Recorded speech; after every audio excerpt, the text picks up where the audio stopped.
Well, it's that time again. Time to look into the crystal ball and see what the future might hold, this time for 2026.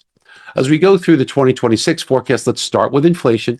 We see that as we look at the Fed's favorite measure of inflation, headline personal consumption expenditure was 2.8%, but the core was also 2.8%. And that's really what the Fed focuses on. And the reason why it's overstated is because shelter is very delayed. Now, look, shelter, the BLS and the BEA, they measure these things, but they only look at a small portion of the country every month. Information that we get from things like Zillow, it shows rents continuing to decline. But just this also hasn't been caught up in the numbers that are being reflected. We see these numbers coming down.